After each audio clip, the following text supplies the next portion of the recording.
Pada tahun 1504, ada seorang pemuda Spanyol berusia 19 tahun bernama Hernán Cortés yang meninggalkan kuliah hukum dan berlayar menuju koloni negaranya di dunia baru. Terlebih dahulu, ia singgah di Santo Domingo, pulau yang sekarang terdiri dari Haiti dan Republik Dominika. Saat di Kuba, ia segera mendengar kabar bahwa di sebelah barat yang disebut Meksiko adalah sebuah kerajaan yang penuh dengan emas dan didominasi oleh suku Aztec. Dan di dalam benaknya, Cortés hanya mempunyai satu pemikiran, yaitu suatu hari kelak ia akan menaklukkan dan menetap di daratan Meksiko. Akhirnya, pada tahun 1518, gubernur Kuba yaitu Diego Velázquez menjadikan Cortés pemimpin sebuah ekspedisi dan mengutusnya untuk menjelajahi negeri Meksiko demi mencari sebuah emas dan kembali ke Kuba. Dan akhirnya, ia mendarat di pantai timur Meksiko pada bulan Maret 1519. Selama beberapa bulan berikutnya, Cortés melaksanakan rencananya mendirikan kota Veracruz dan membentuk aliansi dengan suku-suku setempat yang membenci suku Aztec dan mengadakan kontrak awal dengan sang kaisar Aztec. Akan tetapi, ada satu masalah yang mengganggu sang penakluk. Di antara 500 orang prajurit yang berlayar bersamanya dari Kuba, ada segelintir orang yang ditempatkan di sana oleh Velázquez untuk bertindak sebagai mata-mata dan membuat keonaran seandainya Cortés melanggar kewenangannya.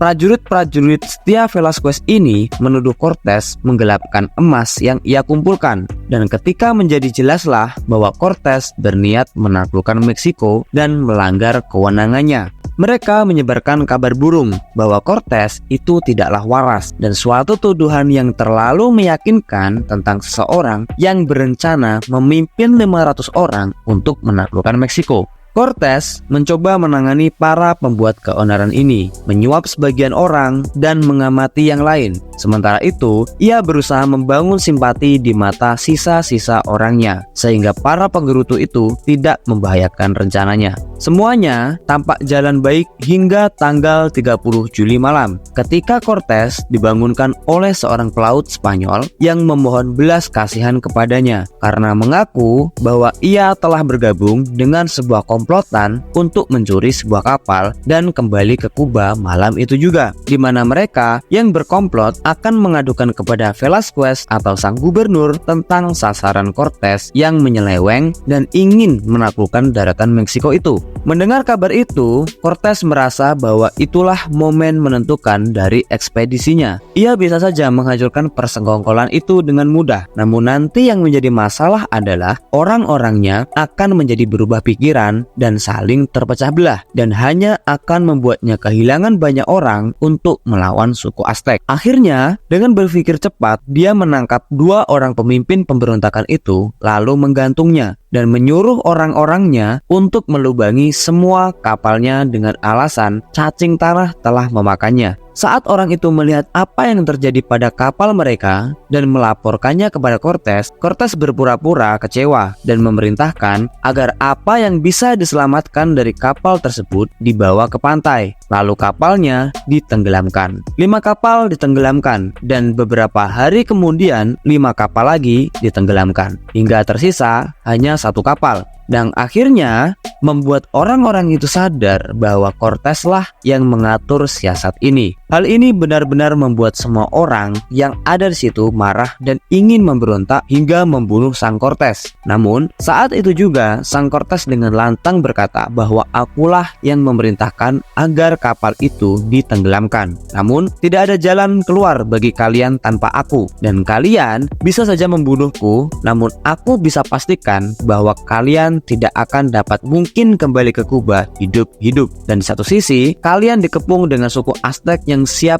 membinasakan kalian semua. Satu-satunya alternatif adalah mengikuti perintahku dan menaklukkan suku Aztec, lalu kembali ke Kuba dan menemui keluarga kalian masing-masing. Pertikaian ini hanya akan menuntun kita pada kekalahan dan kematian yang begitu mengerikan. Saat itu, situasinya benar-benar tanpa harapan. Namun seandainya mereka berjuang mati-matian, Cortés menjamin bahwa ia akan memimpin mereka menuju kemenangan. Ia pun berkata, pengecut manapun dipersilahkan berlayar pulang dengan 1 kapal yang tersisa. Namun saya peringatkan bahwa hal itu hanya akan membuatmu mati sengsara di tengah laut belantara. Dan akhirnya tidak ada seorang pun yang menerima tawaran tersebut, dan kapal terakhir itu pun akhirnya ditenggelamkan juga. Beberapa bulan kemudian, Cortez membawa pasukannya meninggalkan Veracruz dan menuju kediaman suku Aztec. Perhatian 500 orang yang dibawanya sekarang difokuskan ke arah pusat kekuasaan suku Aztec. Berbagai keluhan, sifat mementingkan diri sendiri, dan ketamakan mulai sirna.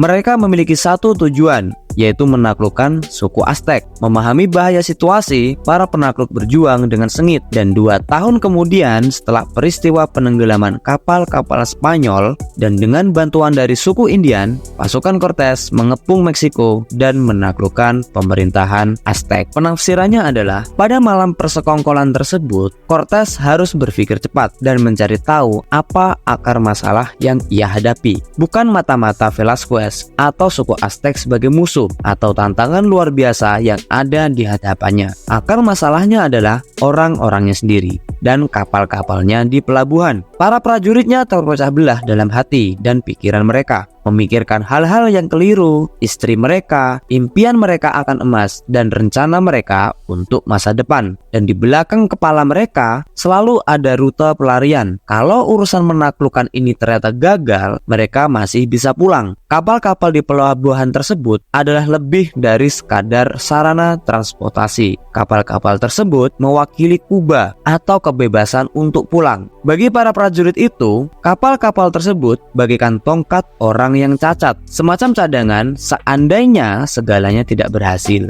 Begitu Cortez mengidentifikasikan masalahnya. Dan solusinya sederhana saja, yaitu dengan menenggelamkan kapal-kapal tersebut. Dengan menempatkan orang-orang yang dalam posisi terpojok, ia dapat menjadikan mereka mau berjuang mati-matian. Rasa mendesak dari hubungan yang kuat dengan masa sekarang itu jauh lebih kuat daripada memimpikan penyelamatan atau mengharapkan masa depan. Kamu harus menghadapi urusan di depan matamu, karena kalau kamu gagal, kamu akan binasa. Orang yang sepenuhnya melibatkan diri dalam masalah yang ada itu cukup mengintimidasi, karena mereka demikian fokus dan tampaknya mereka lebih berkuasa daripada yang sesungguhnya. Rasa mendesak dapat melipat gandakan kekuatan mereka dan memberi mereka momentum. Bukannya 500 orang, tiba-tiba saja Cortez memiliki bobot pasokan pendukung yang jauh lebih besar. Layaknya Cortez, kamu harus menemukan akar masalahmu. Masalahnya bukanlah orang-orang di sekelilingmu, melainkan dirimu sendiri dan semangat yang kamu gunakan untuk dunia. Di belakang kepalamu, kamu menyimpan semacam rute pelarian atau semacam tongkat bagi orang yang cacat. Semacam cadangan seandainya segalanya tidaklah berjalan lancar. Kalau dalam kehidupan kita, mungkin seperti saudara yang kaya yang dapat kamu andalkan untuk memberi Anda jalan keluar, mungkin kesempatan yang tidak ada habisnya, mungkin pekerjaan yang sudah kamu kuasai, atau mungkin hubungan yang selalu menantimu meskipun kamu gagal. Sama halnya seperti orang-orang Cortez yang memandang kapal-kapal mereka sebagai jaminan. Mungkin saja kamu memandang cadangan kamu itu sebagai berkah, namun padahal itu justru suatu kutukan, karena hal itu memecah belah dirimu. Karena kamu berpikir masih punya pilihan, kamu tidak pernah terlalu melibatkan dirimu dalam satu hal untuk melakukannya dengan tuntas, dan kamu tidak akan pernah benar-benar mendapatkan apa yang kamu inginkan. Kadang-kadang kamu perlu untuk menenggelamkan kapal-kapalmu, membakarnya, dan menyisakan satu pilihan saja bagi dirimu sendiri, yaitu sukses atau tenggelam. Hanya itu saja pilihannya. Coba kamu menjadikan pembakaran kapal-kapalmu itu senyata mungkin dalam pikiranmu. Buanglah jaring-jaring pengamanmu, karena kadang-kadang kamu harus menjadi sedikit putus asa untuk dapat membuatmu mau bergerak maju ke depan.